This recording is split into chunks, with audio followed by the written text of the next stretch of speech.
All right, we'll pick up exactly where we left off. This should be pretty short. And we left off with Paul's question of last time. And that is, where do we get literature on the subject? And the subject is called Orphic philosophy. And the Orphic philosophy is the philosophy of the Pythagoreans, the Platonists, the Neo-Pythagoreans, such as Demian and Pythias. Apollonius of Tyana was a Neo-Pythagorean, and the Neoplatonists. There were several schools of Neoplatonism. One in Athens, obviously, the continuation of Plato's Academy. One in Alexandria in Egypt, the most famous. And then later on there was another one in Florence. Much of the original source material from the Neoplatonists and the Neo-Pythagoreans is missing. It's not to be found. It's been lost. And much of it has not been translated. So if you're looking for original source material, it's hard to come by, because most of the people who do the translation are academicians. And they don't want to, how would you say, get their hands dirty and do anything with mysticism. So they go out of their way to not bring in mystical interpretations into the translations, even if they're aware of them. And there are quite a few that people aren't aware of. And so the translations that you can get, like, for example, Plotinus and Plato and such like that, are very, very poor translations. Most of the modern translators are philosophers, theologians, classicists, historians, and psychologists are starting to get into the game now. And the psychologists are a little bit better about their translations of Neoplatonists, because psychology comes a little closer to mysticism. I don't have either a bibliography of Neoplatonist works or of interpretations. There are two semi-mystical translators that are quite good. One is an 18th century Englishman called Thomas Taylor.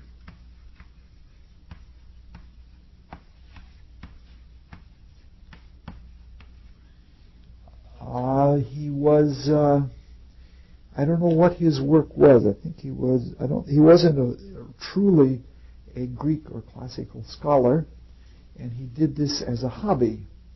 Himself, he was an orthodox Platonist, including being a vegetarian, which in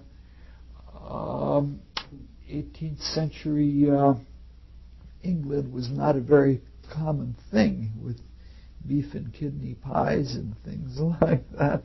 It was not at all common. He has some of the failings of Orthodox people in that he would be aghast at the kind of interpretive work that we're doing with this mythical information, because it isn't pure Platonism. But nonetheless, he has a lot of the mystical spirit, and he's not the greatest Greek scholar, though. Madame Blavatsky says of him, he probably knew less Greek than most of his critics, but he knew more Plato, which is true. The other translator that I like a lot was an associate of Madame Blavatsky's, and somebody admired very much by Rudolf Steiner, a man called G.R.S. Mead. I'm not certain, but I think he also comes from Britain. I don't know whether less or great, most likely great. I got to tease Catherine a lot.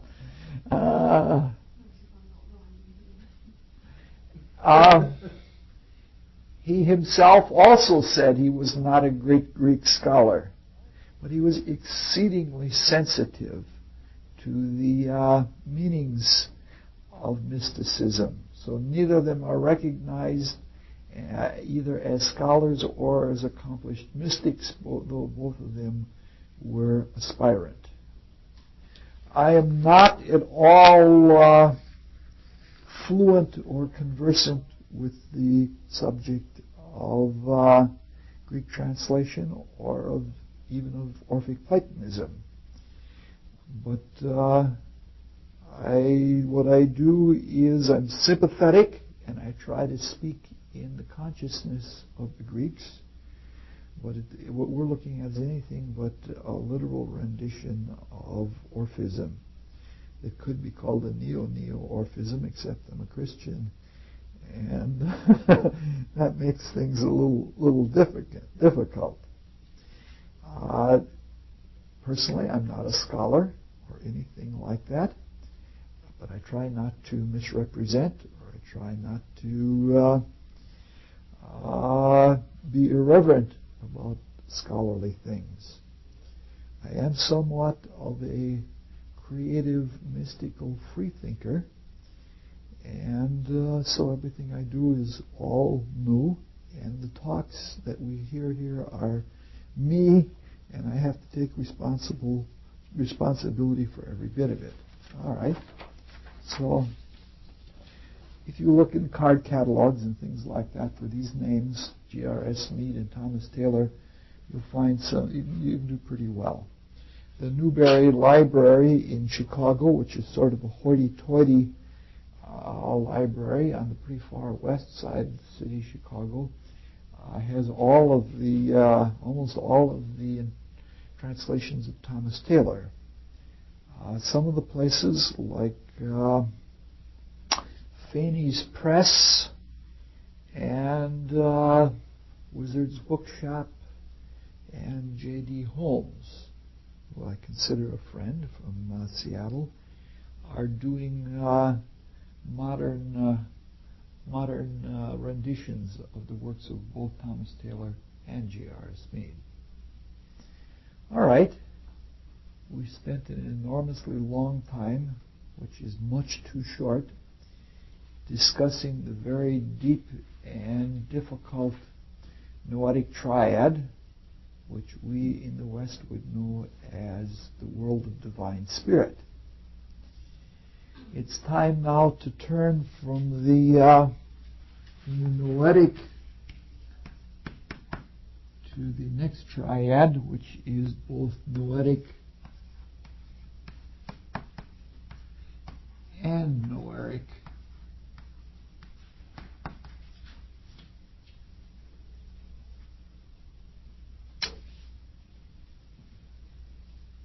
It's a really beautiful way. It seems kind of odd to call the three supersensible triads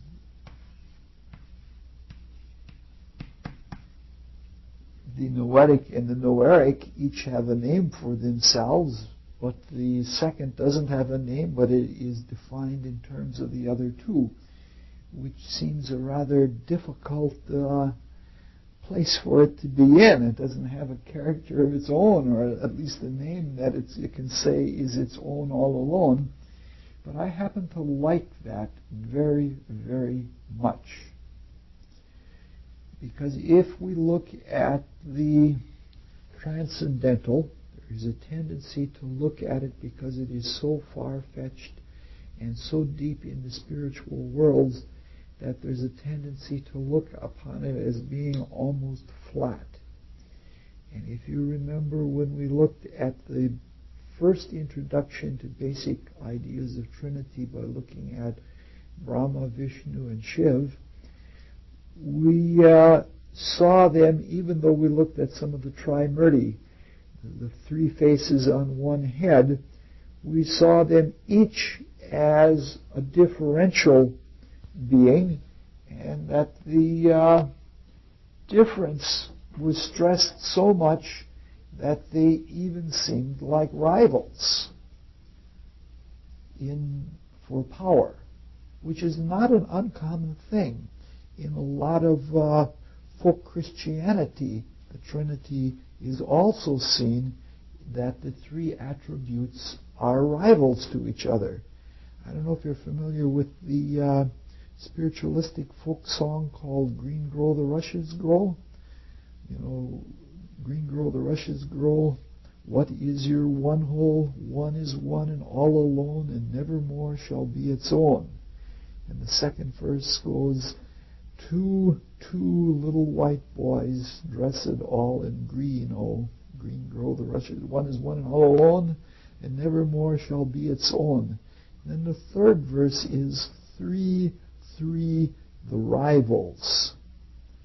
And the three attributes of spirit relative to the one and relative to their functionality within the one seem to be rivals to each other. We got a sense of that a couple years ago when we looked at Perseus with the Gray sisters. Remember, the three sisters, they had one eye and one tooth between them, and the eye was passed back and forth between the three of them, which is a topic we'll come up to when we leave mysticism and go into the topic of Christianity in a few years.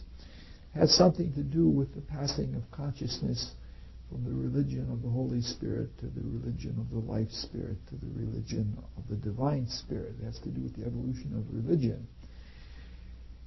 And it's especially the case between the first and the third, which we would call, in the eyes that we are looking now, the noetic and the noeric, that the creator and the destroyer seem to be very much rivalrous with each other, or that the creator being associated with permanence and the destroyer being associated with change. In this scheme of things, the middle man is the life spirit. So that between the creator and the destroyer, the creator would perpetually create and the destroyer would perpetually destroy. Between them is the state of the preserver, who is the mitigator. And the preserver is always seen as feminine. And you can see it as Freud saw it, as the father and the son both fighting for the attention of the mother, or you can see it as the mother as the cushioning or as the softening between the two. Now, the Orphics, as odd as it may seem that the second triad is called noetic and noeric, and that there's no particular name for it. There is a particular name which we're going to mention a little later on. But they did really well with preserving the whole idea of continuity between the different elements of the Trinity and differentiation. I think this is due to the fact that they represented the independence of the Western world. And they were sort of in between the East and the West, and they were, as Rudolf Steiner says, the Buddha talks to all the Buddhas that came before him, whereas somebody like Socrates, who was the inspiration to Plato, talks of himself as being a maieutic philosopher, and that is giving birth to something new. And the thing that was given birth to was more the realm of occultism than the realm of mysticism. And in the realm of occultism, the mind is supreme. And therefore, right at the birth of the Western outlook was the intellectual understanding. And the Greeks were most fervent about this. The whole idea of logical consistency, that the truth, that for them, the passing from the noetic through the noetic, noeric, and the noeric down into the cosmical realms in which we live, that this was like the proof of a theorem, and that we would be seen as the natural deductions of God, and that all of the creations would be playing out of a very well thought out spiritual hypothesis. And for that reason, they had the continuity of logic. And the continuity of logic carried it all very, very smoothly. So they saw differentiations, but they didn't get lost by them, because the unity of truth kept them from being distracted by the myriad of differentiations, which if one got into that, one could be on the same grounds that science is now, that one scientist doesn't know the language of another, and even though they say it's all science and it's all one thing, they really don't do that. The Platonists, the Neoplatonists, were so much on unity that they saw our whole being as a unity. Very lovely. Plato does that too when he talks about justice. For example, what we call the dense body, or what we call the physical body, which for some people is the most separative part, the Platonists called that, not they called on one hand the sarcophagus, but they weren't keen on the material world at all. But in another part they said, oh, that's just the densest part of the soul. It was all a unity and it was all one. So, when we see the second triad as noetic and noeric, it demonstrates that there is a continuity from the noetic to the noeric, but it is different from both of those qualities, both the noetic quality and the noeric quality, but it has some elements of both of them in it. So you can see that the second triad, the noetic noeric, is defined by both differences and continuities or unities. Whereas when we looked at the noetic alone, it was all unity, and it could only be defined in and from and by itself, and the definition wasn't too much. It just was. And so here we're seeing by differences. So when we take the words noetic and noeric, this means that this realm of spirit is that it is intelligible, or that it is capable in its spiritual being or presence of being understood. And at the same time, it is intellectual. That means it is capable of being understood. It is capable of understanding, or it does perform the activity of understanding. So it is both understandable and understanding, whereas the noetic was only understandable.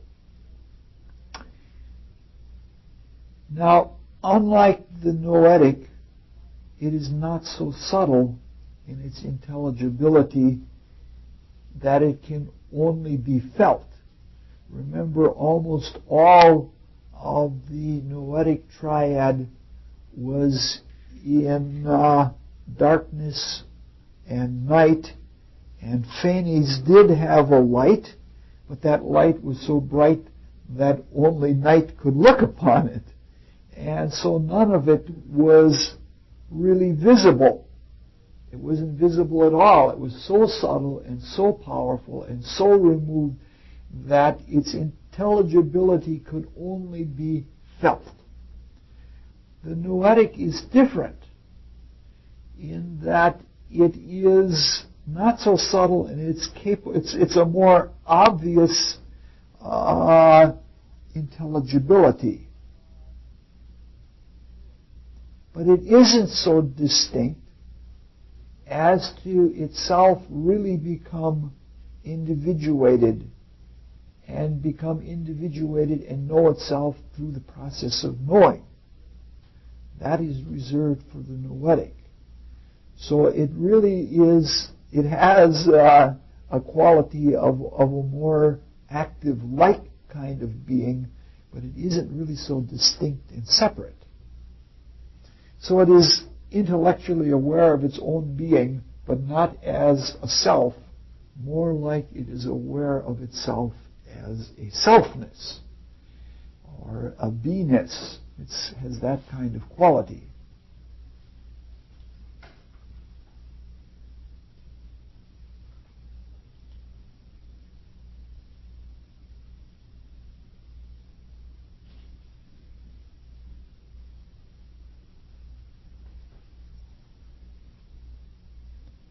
The light is a very subtle light.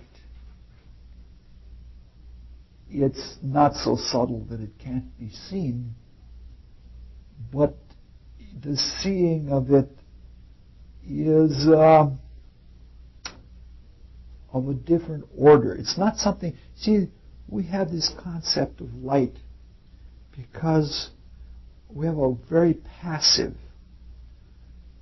conception of light, because the light that we see is the grossest kind of light. It is an energetic light that is produced from the sun externally. And we think that seeing is something that happens to us, or perception is something that happens to us. That light falls on our eyes and we see. And not that there is a participation in the process. In order to get much out of it, I find that there is a seership to even this kind of light, that you can both look and see by giving something of yourself to it. But in the spiritual worlds, the noetic, noeric, the realm we're speaking of now, that or the being that we're, state of being that we're speaking of now, it is all a participatory thing. And it is not quite an act of willing, but willing is a big part of it. You have to give yourself to the perception. Only the giving is not a frictional kind of giving. It's a really easy kind of giving, and I'm getting far away from my notes, and I don't want to do that so much. So, in the same way, the logical connection then is that there is less subtlety passing from the noetic to the noetic noeric, and the invisibility of the subtlety of the noetic becomes a light. And that light is as bright as the power of the noetic is, from which it is a deduction. And so it's a pretty it's a pretty bright conception, since everything that is because of the will of the noetic beingness or being. And this is why, if the first is associated with creation, the second is associated with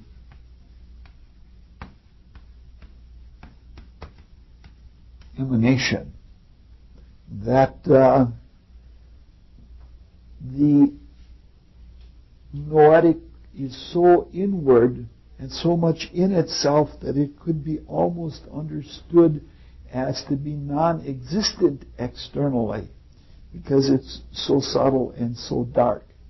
But when it is obvious in its externality or in the externalization process as light of the noetic noeric, then it seems to be outside of itself, and so it seems to be an emanation. But we have to be very careful in thinking about this kind of light, because we are very much spoiled by the light that comes like out of these light bulbs or out of the sun, because these have direct sources. and there is shadow where the light is intervened. The light that is the noetic is a light that originates from all centers at the same time. And it penetrates anything that is a thing. And everything that is more gross as to be a noun or a being or a thing of any kind does not live outside with the light shining on it. It is that it lives within the light. And the light emanates from everywhere, including inside anything or any being that would be objectified. So we're talking about really, very truly a divine light. And we're talking about a light that, it knows itself, but it knows itself without having to have receptors, which are less than the light itself. If you see the light through the light, that's altogether different than if you see it with the receptor of the light, because then the receptor of the light can be burned out by it in itself.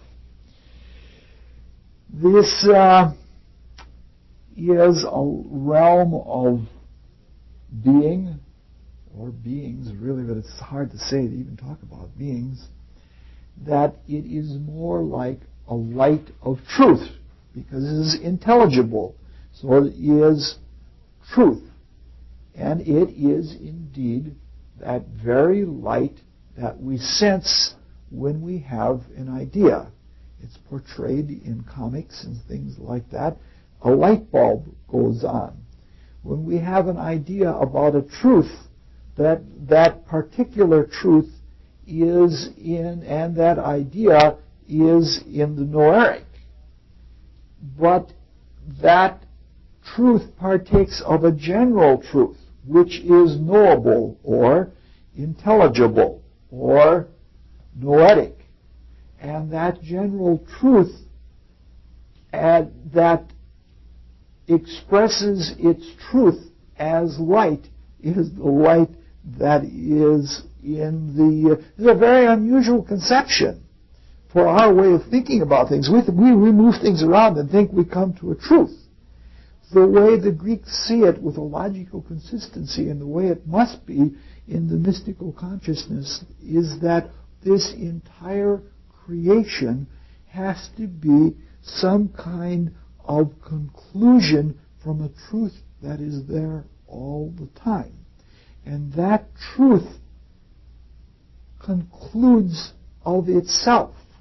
And that truth is an emanation of the being of the one. And so therefore the light is there all of the time. And when we form an idea, and that idea is an embodiment of truth with a capital T, that isn't a creation of a light. That is a recognition of a light that particular idea is an embodiment of, or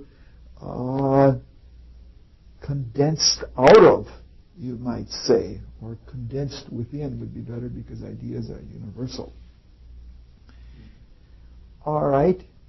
So it is a light of being that it does and doesn't derive from itself. It derives from the noetic that is beyond it, but it is a light of knowing, but it is selfless knowing. And in some ways, this quality of light, there are some analogies to the direct physical light.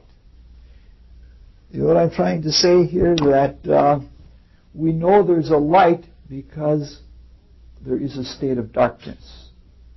If there wasn't a state of darkness, we wouldn't know that there was a light. And so we know there's light in this room, but we can't see the light itself. We can only see the light itself when it is reflected off of things, because we have no receptor for pure light. Now, when you see a shaft of light coming through the clouds, or if you're in a dusty building and you see a shaft of light come in, you think you're seeing light.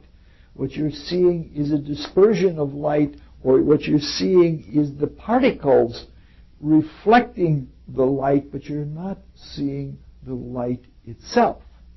And so this is something like the noetic noeric. There is some source of that invisible light that is not the light itself, but the light itself can be known, but without it, nothing else can be known, but it is understood directly by what else that is understood is understood. When in the knowing of things, or in the case of direct light, in the seeing of objects, we come to know the light. And in some ways, the physics idea of the condensation of light, like if you look at a spectrum of light from a star, it has iron and molybdenum and sulfur and all of those things as light, as a gaseous light, and then they condense to become solid objects. So the noeric is, or even the physical, is a condensation of light, and light is seen or known through its own condensation of itself.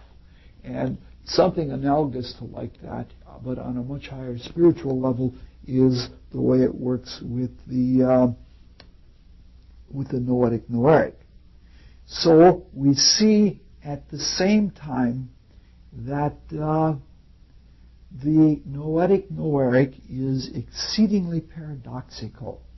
This realm of being in ourselves, in that it has both a selfness, that the noeric is the realm of knowing and knowing self as a knower. But it has a selfness that is common to it. But that selfness is not the things that it illumines or the selves that it illumines, nor is it the power that manifests its emanation. So it is a selfness and it is a selflessness at the same time, because it's neither this nor this, but yet it is both of these at the same time. So you see the great logic. It seems an awkward way, rather than just giving them three names, but you see the great logic, or the metaphysical logic of the Orphics to call the second the noetic noeric, or the noetic and noeric, because it is both neither of that which comes before it and that which comes after it, but its existence has both of them in it. So it's a really beautiful way of doing things. So it is then a very brilliant light and a light of ease. Now, so both in its positive definition, as being both intelligible and intellectual, and its negative definition, that it is neither invisibly subtle like the noetic, nor obviously distinct like the noeric, it is definitely referenced relative to other things. Now, this reference relative to other things was to the Greeks seen as feminine. For better or worse, the feminine was always seen in reference to something else. Yeah, there are positives and negatives to that, because if something is seen as masculine, as existent rather than relative to something else, it stands out there very obviously with all of the egoism and egotism that are likely to the masculine. So there is both a statement of self in the masculine, but there is also a vulnerability. Whereas in being more referential and being more internal and being more paradoxical and more intermediary, the feminine is not quite so obvious, but at the same time it is also not so vulnerable. So this was seen as the divine feminine. Because of the logic of the Greeks, that one thing proceeded to another, proceeded to another, proceeded to another, they could not understand some things that came out in later Christian thoughts. Because the noetic and the noetic-noeric, when that was seen in later Christian Trinitarian thought, these two were seen as both as pure spirit, because they weren't even defined as an idea that could be put in terms of a principle. So they were purely spiritual.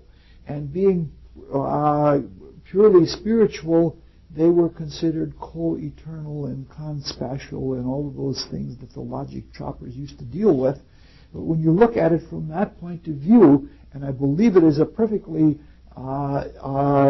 beautiful point of view, and true, that one can look at the imaginative quality of the divine feminine as being informed by the divine masculine will. That's one way of looking at it. But when you look at it, if they're both pure spirit, it is equally obvious to look at the spiritual feminine as drawing out the will of the divine masculine, especially when the spiritual feminine is like the very highest thing in the little chart that we've been looking at, that is the thrice unknown darkness, the ineffable, has always, in all cultures at all times, been seen as feminine. So it is. So this is one of the failings of the Noetic viewpoint of the Greeks. Okay. Another reason, because it is both intelligible and intellectual, and because in a linear as well as in an analogous way, it gives birth to the intellectual, it can be referred to as the Divine Mother. It is itself an emanation, but it gives birth to selves. And so this is then seen as the Divine Mother. When we looked at the Noetic triad, we said the fatherness of the Father, the motherness of the Father, and the sonness of the Father in the Noetic triad. This is itself relates to the feminine Divine Mother as literally giving birth rather than being emanated from. All right.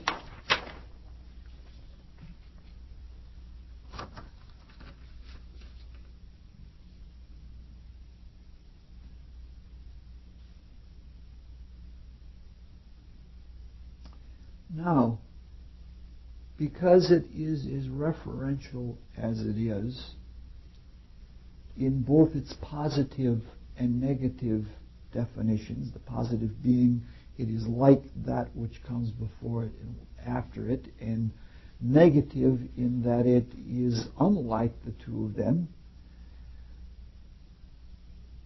the character of the Noetic is circular. It's like this, and it's like that, but it's not like this, and it's not like that. This has a very circular, tautological character to it. And again, to the Greeks, the circle was the quality of the feminine. The linear, the line, was like the noeric. It was masculine, even to the degree of being like the masculine penis. It sticks out there, all straight and vulnerable. The point, which was the noetic, it can be either. It can be either circle or it can be line, and it is in a way undefined, or it is undifferentiated. The quality of being associated with the circle, the quality associated with that is life. And so if we look at the little chart here, the general quality of the noetic noeric is life, because it circles around. The point, which is like the noetic, has a static being, no differentiation, and no possibility of individual motion. So it isn't a state of life. The noetic is point after point after point, and it's direct, and it has an action, or it has a progress, but something that keeps emanating out in a wider and wider sphere, or, as we're looking at it now, something that goes in a circle of not being this and not being that, but yet being this and yet being that, is cyclical. So this is a kind of life, just looking at it first in a geometric sense, this is a kind of life that flows back on itself. It has no external reference, and it has only its own internal purpose. It has no goals, no objectives, so you have something that's continuously flowing and circulating onto itself, and the more that it flows onto itself, the more it emanates or realizes or is its own purpose. Since this is the life and light of intelligibility and of being, and the light of knowing and individuation, it has the feel of both being and individuation, and this feel of all of this life is called soul. Boy, I don't know how to say all of this. Well, I guess more of this will come as we get into the individual parts of the triad. This is not soul as we use it in modern Christian mysticism, as soul being the essence of experience. When we've experienced something and we get the meaning out of it, and that meaning proceeds back to the creative elements within our being, to the spiritual elements within our being, that is the modern use of the word soul.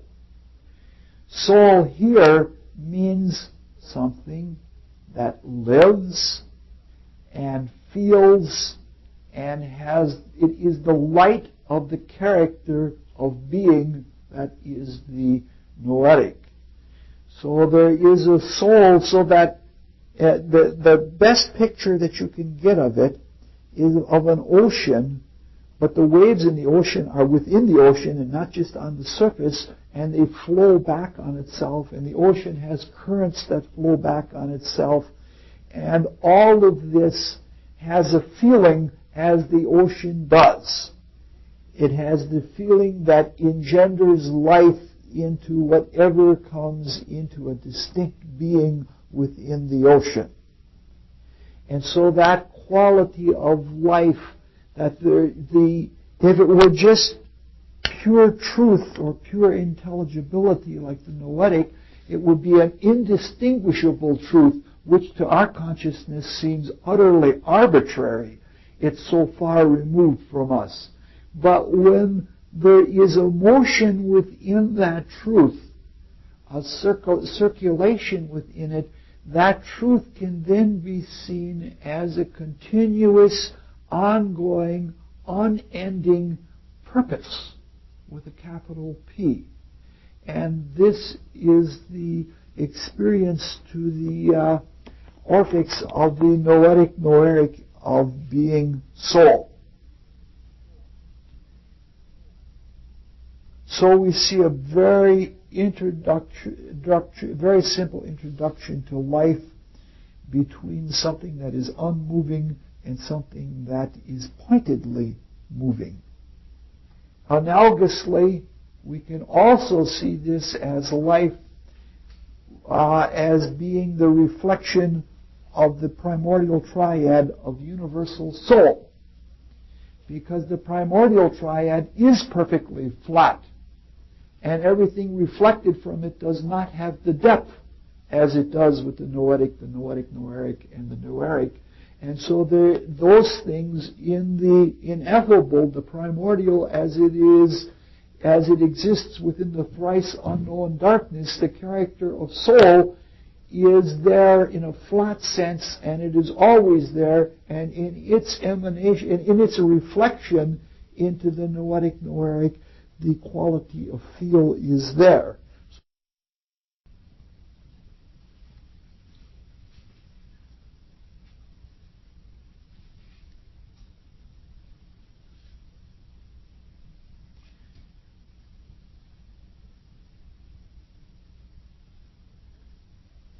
Looking at this in the progressive sense, going from the noetic to the noetic, noeric, and the noeric, we see that there is then the known and the potential knower, which knows the knowability, and the knowing. Now this is something that is experientiable to us, in that if you notice, if you're a thinker, especially if you're a mystical thinker, you will note that before any thought you have or before any idea you have, there is first an intuition. This is why Plato is the mystic and Aristotle is not the mystic. Aristotle tried to go from this to this to this to this. Plato always understood the end and then worked back to the event, meaning to say that for Plato, the thought or the idea wrapped itself around the intuition. And the problem with the Aristotelian type of thought is that it fans out. You've seen all of those diagrams. This can mean either this or this, and this can mean either this or this.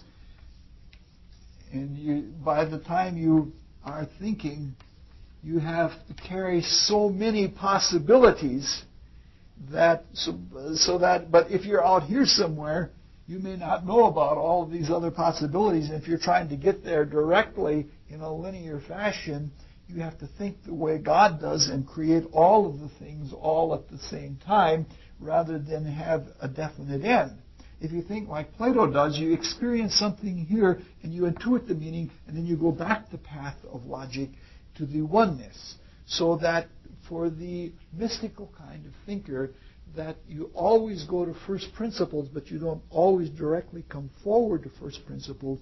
You understand and you hold your consciousness on the light of the intuition, and then the logical thought or the train of thought makes its way back from where you are to that intuition, and you find your way home. It's sort of like an Ariadne's thread that you can find your way back out once you've discovered yourself inside of a maze. So when we examine the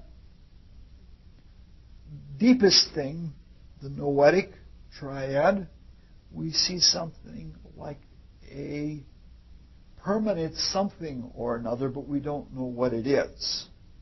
But when we come to the noetic, noeric, we come to a permanent life. Now that sounds like an oxymoronic statement, but everything about the noetic and noeric is paradoxical. Because how can something be permanent and yet at the same time have the fluidity of light? Fluidity of life, I'm sorry. The reason for this apparent inconsistency is because in progressing from the first, which is so total and so unified as to be irrefragable, that when you get to the noetic noeric, the quality of understanding a life that is total, that is an expression of an unbending will to live, is extremely hard to understand, because the quality of the permanency of being of the divine is still there. The intelligibility is still there. I don't know how to say this, but if you consider something that flows back on itself,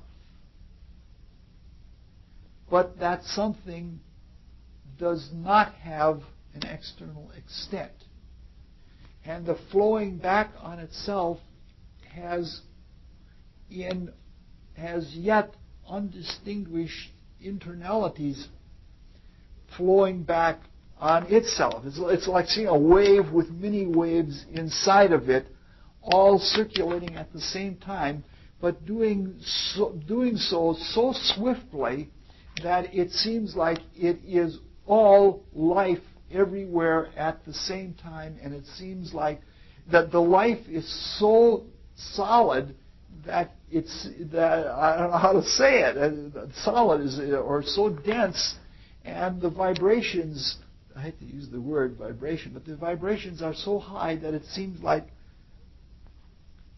ultimately packed being, so that it seems almost permanent. And so that the life is there, that it can only be differentiated. It seems like stopped life, because there is so much of it going on all at the same time, and it's all packed together, and it is both large and small at the same time, and rapid as can be, that it seems like a permanent state of being. And the light is the same way, because it's emanating from everywhere at the same time, and so it is so subtle, but it is so thick with its subtlety that it seems to be constant. This is seen as the life. And the light that is that life is seen as being there all the time, and the name that was given to that emanation of light, it was called, of all things, the crystallium.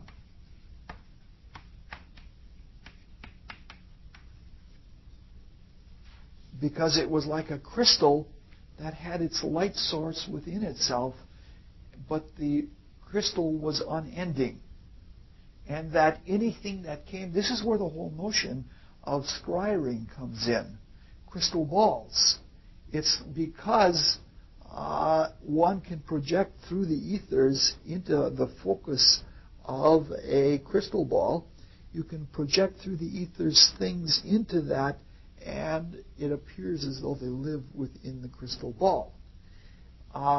In the crystallium, everything that comes into existence out of that light life within itself, but all of the rest of the world seem like illusions within this light that is the truth that is behind all of them. So you can see why the Platonists considered all the rest of the world's major illusions, because the light life of truth, if you once experience that, then all of these things seem like, though they may last millions of years, seem as relative evanescent shadows within that truth, and and it gets to be so much of an illusion that people don't recognize that that life light needs those manifestations or those singularities within its being for it to even grow and be and become, because purpose has to have something to be purposeful for. And so, a way of saying this, and I don't mean to be a sexist in saying this, but a mother has to give birth. And it can't really be a mother unless it does give birth. And in the understanding of being in a feminine body, in an incarnation, and the desire to have a child, and recognizing that there is only so much of a time in life to have a child, is a recognition on a very low level of the cosmic experience of light having something to illumine. And as self-sufficient as it can be, there is that kind of necessity that is in it. Okay.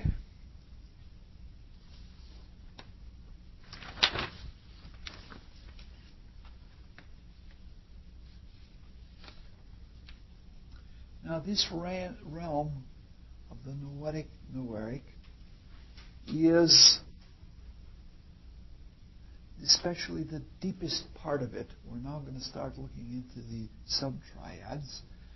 The deepest part of it is so distant that not only does it appear as a crystal to us, but it seems like a flat plane, because it's so clear that you can't see all of the through-ness of it. It might just as well be flat, that anything that would be precipitate within that light would seem to be on a plane.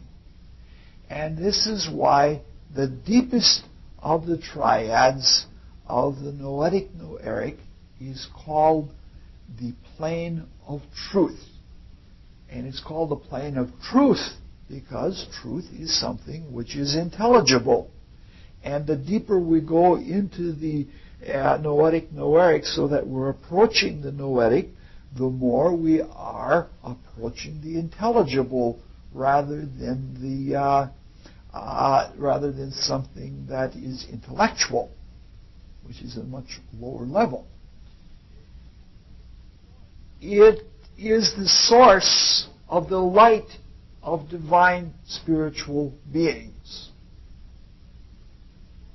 And because it is a source and not those beings itself, and those divine spiritual beings are associated with celestial bodies, therefore this is considered the super celestial plane. And so it is the plane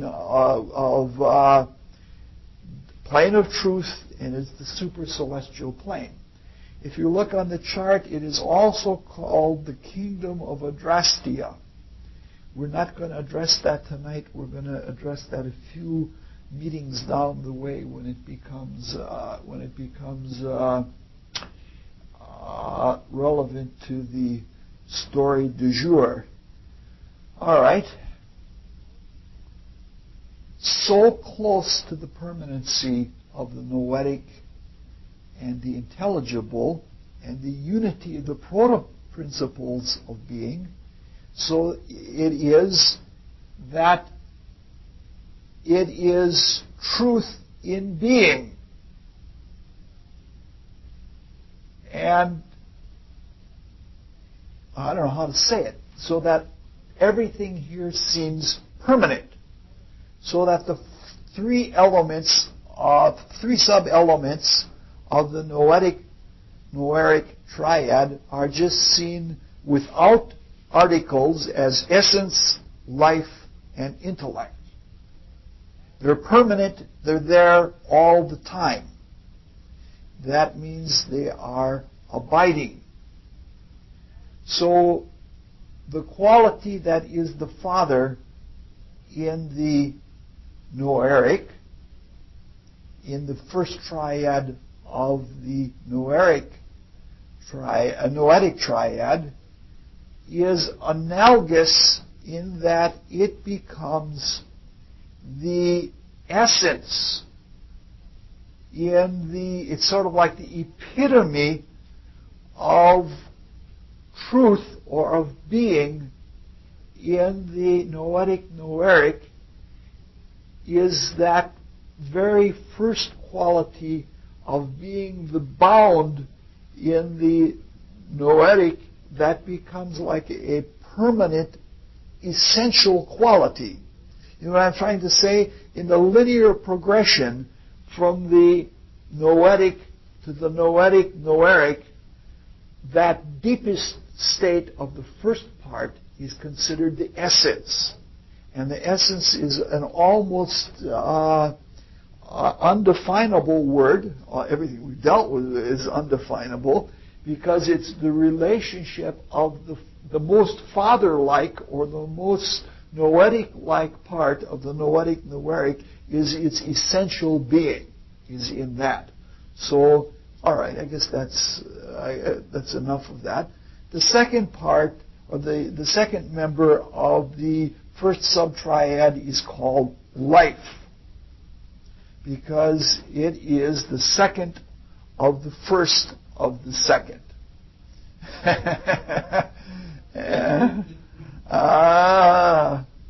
I'm going to come on to that in just a little bit. It has the character, because it's the second, it has the character of soul. And that essence of soul that approaches being permanent in that plane of truth is life. Not the life, but life. But it's a life that could be described in a permanent sense. Like if you watch the chalk as it moves, there is a true motion, but this record of that motion as a sine wave is static. And that permanency that had to be there before the motion of the chalk is understood in the second element of the first subtriad as life, without an article, without motion, without anything else. It has that quality of permanence about it. This stuff is so hard to contemplate. You can go at it for hours. And the third sub-element is called intellect, which is unusual because intellect really isn't born until the noeric triad. But this is intellect with a capital I and without an article, and it has to do with the will to know and the life of knowing, so that the becoming pure intellect is found as living truth on this level, though it is not yet manifest as intellect, as an active intellect. It is known as living truth, and in that way it is called intellect with a capital I. Now, the quality that begins the differentiation from the first triad of the noetic noeric to the second triad is that quality called intellect, but it is also called the abiding. Now, when we look at the first principle of the noetic triad, we see the bound, or the one, which is best understood as point or position in being. And that it means that it is so close to the ineffable that it can't be understood, but it just is, and it stays there. But a life that is held in a constant place because it is so distant and it is so thick is called abiding.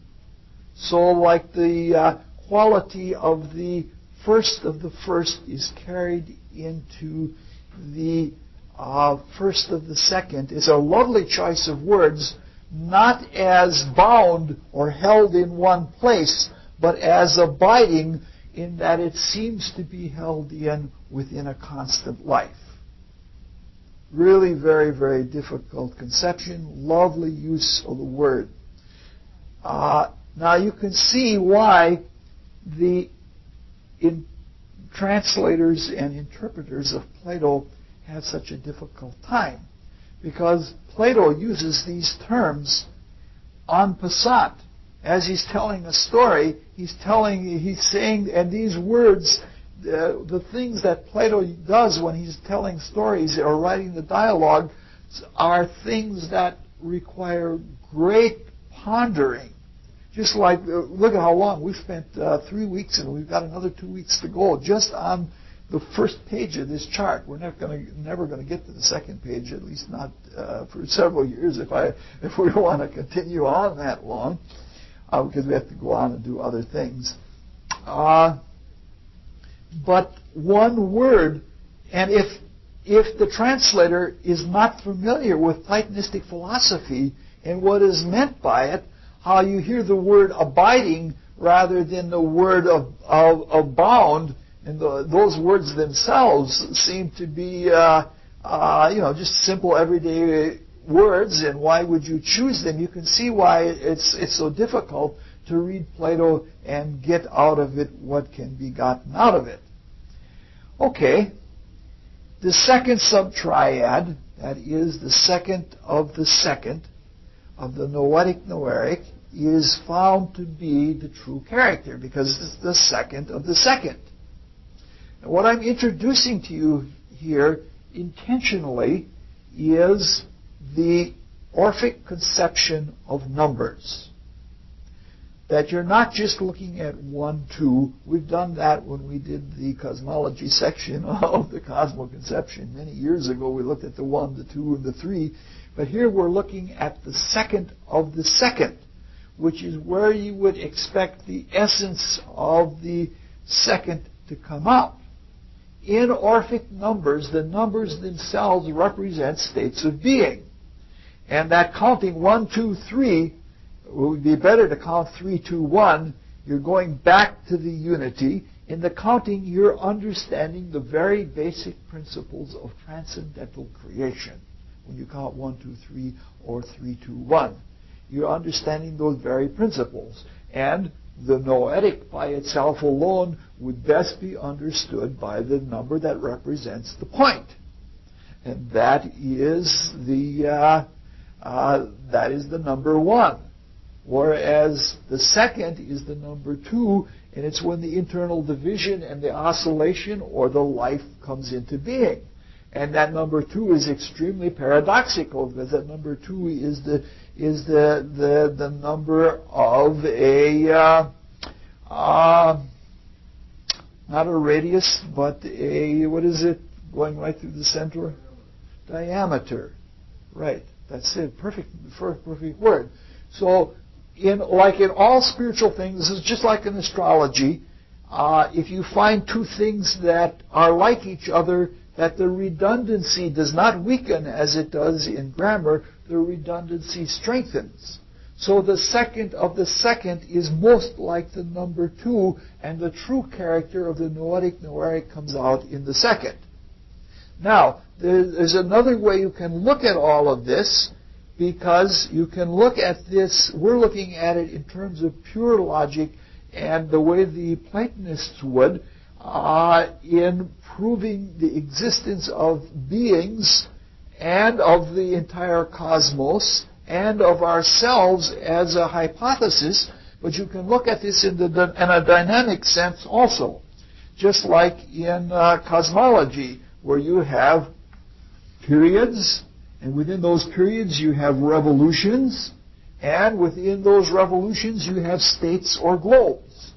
And when we're talking about the second of the second, we're talking about the second revolution of the second period, which is where the potentiality of the life spirit is. I'm often a little bit of a la-la land here that Catherine is not familiar with, because most of the people here have read books on occult cosmology, and they talk about periods and revolutions and things like that, and things coming into being. You maybe run into it in the theosophical books or something like that. But in a dynamic sense, you can see this as a period in time when something has gone around a number of times so that this concept wakes up. All right, so the second of the second is like that.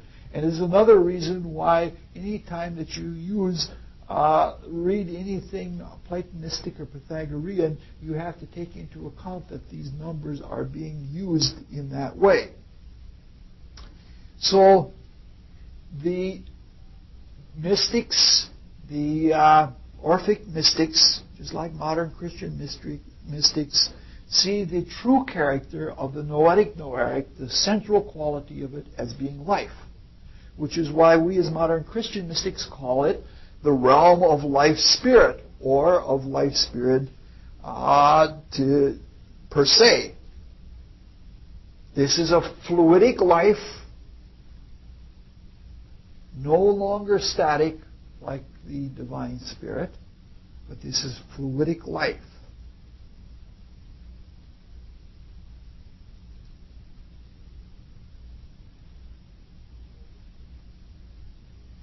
So, this fluidic life that is intelligible and that comes back on its own selfness is seen as a circle. And we remember from just what we said a few minutes ago that this fluidic life comes back on itself, and it is a light that comes back on itself, and that any selfness or anything that is formed is imageically formed within this life, but when this life bends onto itself, it becomes like globes of light. And as a consequence, we have the idea of beings of spiritual light curving onto themselves, and that the selfness becomes self-like in the curving back, or curving forward and back on itself. For this reason, the spiritual beings that become distinct out of spiritual beingness, this is called, that are associated with balls of light, that is stars, as well as the light that those balls form within. This is called the celestial arch. So this is stating that things are, like the first state of beingness were like the faces of Phanes, Arachapis, and Metis, but now we have something like distinct, because that was flat. This is a realm where there are living beings, and beings come into being because of this life and this light that curves back on itself. And for this reason, in both senses of the word, the central part, or the second subtriad of the noetic noeric, is called heaven. It means heaven in that it is the place where the balls of light flowing back onto itself become distinguished, as well as that arch of the heavens wherein they are all placed and seem to be moving relative to our vision of them. But it is also heaven in that it is where they take their joy in the purpose of life, and the beingness or the selfness where their self-being comes from. And so this is heaven in the sense of nirvana for the Buddhists, because this turns out to be nothing other than the Buddhic plane, and it turns out to be the ultimate heaven where we ourselves lose ourself into something greater than ourself, in the selfness of, this is the realm of Christ consciousness. Okay, so it's pretty simple then that this is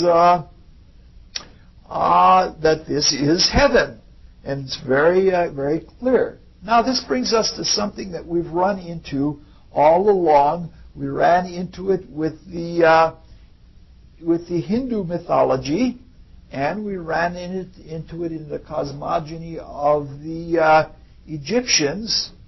This arch, this bending over of selfness on its selfness, is seen as an arch.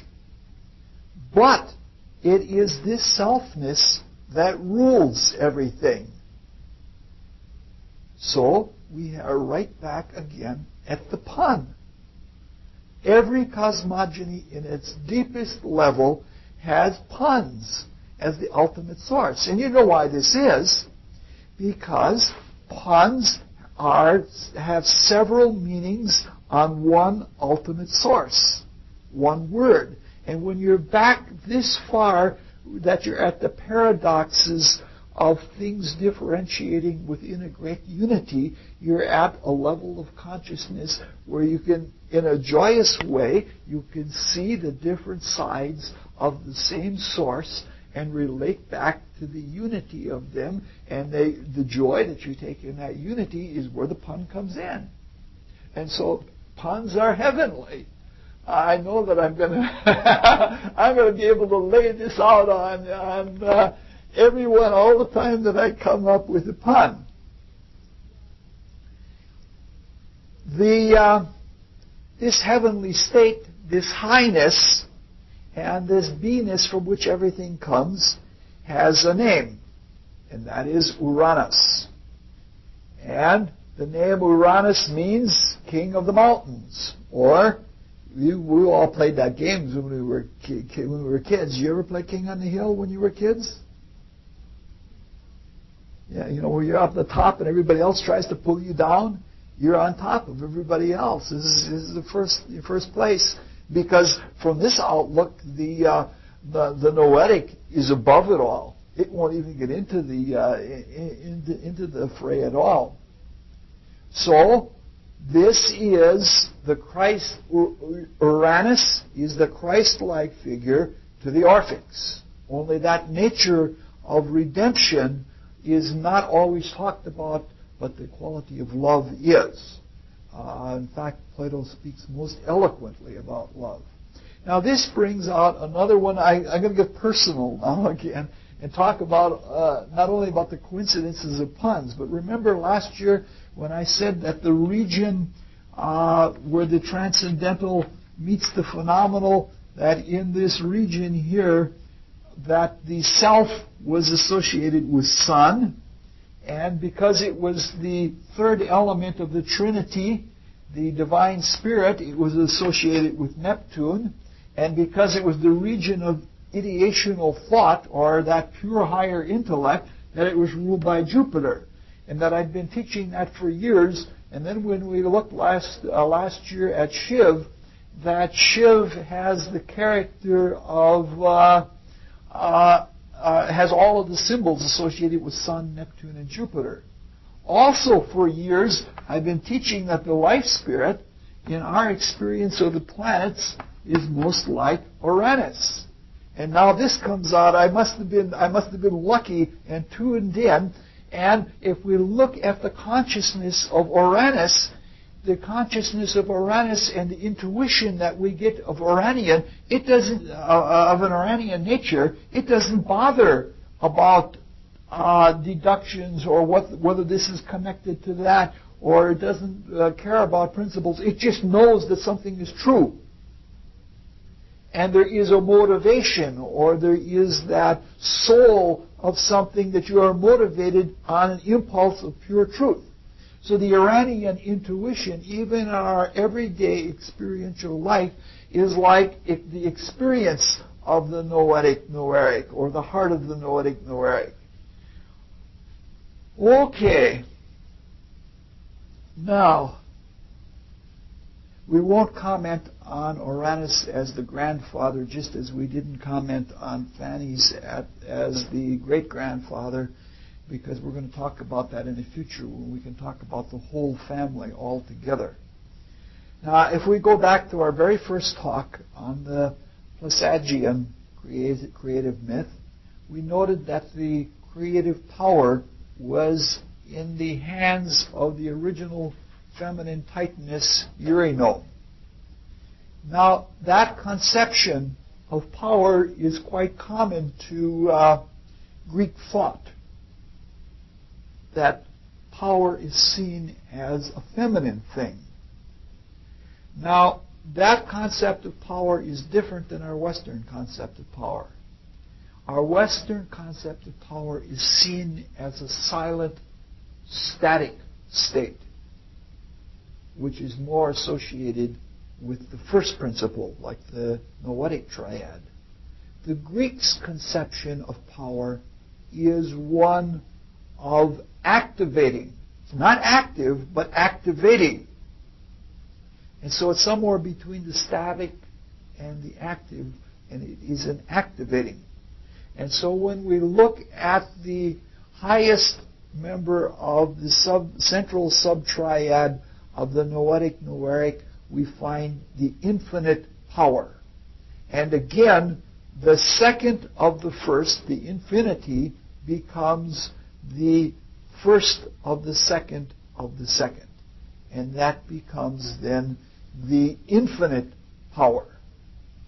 And this is seen as infinite power is activating. This shows that part of the purpose of life, with a capital L, is fulfilling the intent of power of the noetic, and then life then is for activation. Even though it spins on itself and it lives on itself and to itself, it lives for activating other things, and the infinite power then is for the carrying out the intent of the Father, or the intent of the first. So it's a rolling, activating quality. In the same way, the second of the second of the second becomes a knowable life. That is, knowing is different, or knowability is different than being. Being is more pure, and the quality that accrues to being is knowability. And so the life it becomes a knowable life. And the third thing is the third member of the second subtriad of the noetic noeric is called the proceeding. And the proceeding could just as well be seen as an intellectual intelligibility. Not an intelligible intellect, that comes down in the third subtriad, but an intellectual intelligibility. That is to say, when the noetic noeric is itself, it knows its knowability. We're going to come back to this in just a little bit. But it knows its knowability, and that is how the infinite power is brought into the proceeding, into the giving out, into the forward going of deduction. All right, now we get into, we're almost done. We're going to get it within 90 minutes. So the infinite power is brought into its life, into its action. It's knowing its knowability, which is really in a way not a knowledge, but I don't want to get too far into the logic of this, because you have to spend hours and go over it many times, because otherwise you lose yourself. All right, so we have the same rudimentary pictorial view of life, light, activation, bending and flowing on itself in an arch and eventually a circle. Now, we know that for the Orphics, mathematical thought is more than a system of logic. And it's more than a metaphor or analog. And this quality of a circle then was really a circle that was everywhere at the same time, that had all circumferences and all radii from the point, is what we're talking about when we're talking about the noetic noeric. For the Greeks, the word for this was kykel, because they couldn't separate circle from cycle. It was all the same word. Now, we have looked a little bit at the celestial arch as being part of that circle.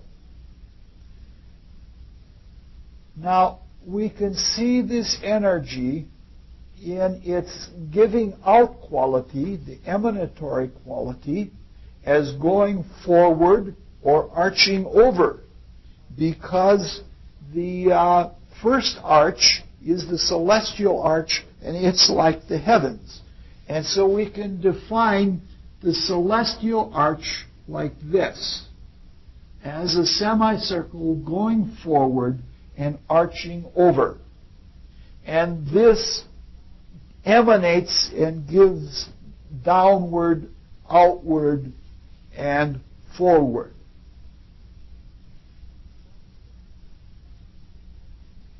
But just as a mother must give birth, the life must feel completed, in that very hackneyed but very true statement that we hear all the time, what goes around comes around. We can talk about this as a need for completion, or a feedback, which is inherent in Orphism, and it was their way of looking at the conception of karma. They saw it as a completion. This completion, or this need for completion, is seen as another arch that is backward going, where feedback comes back to you, and it is a para-reflection, or a pre-reflection before there's even anything to reflect. This implied moving or coming back of light on itself is a semicircle that is the completion of the circle, and it is like this. And it is called the sub-celestial arch. And this is called the returning. That is the feedback. Everything is coming back. You notice already that we have more dichotomies and more splits and more dualities as we're coming deeper and deeper into the noetic noeric triad. This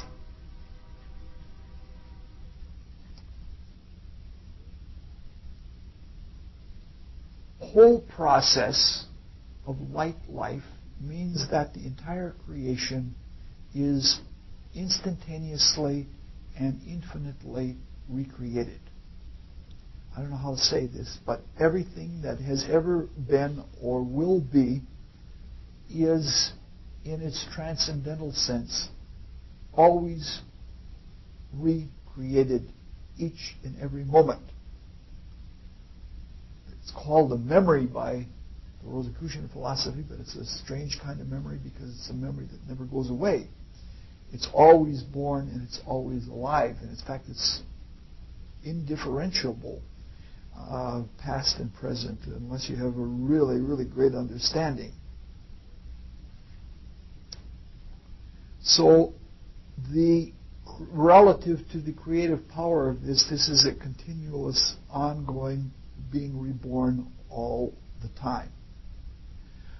This is known as, if you look at the words, intelligible intellect, coming back, which means knowable knowing.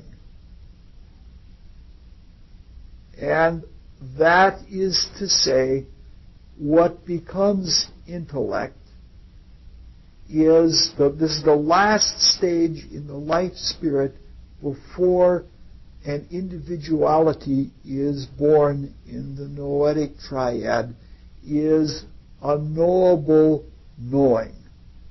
And that knowable knowing, that potential of that is what gives birth to knowing that which is knowable. So there's a great logic to the birth of individuality. We're going to come back to that again, but let's just repeat it, just so we get the understanding of it. This is to say that to pass from the second triad of the second to the third triad of the second is to pass from intelligible life and intellectual intelligibility to intelligible intellect.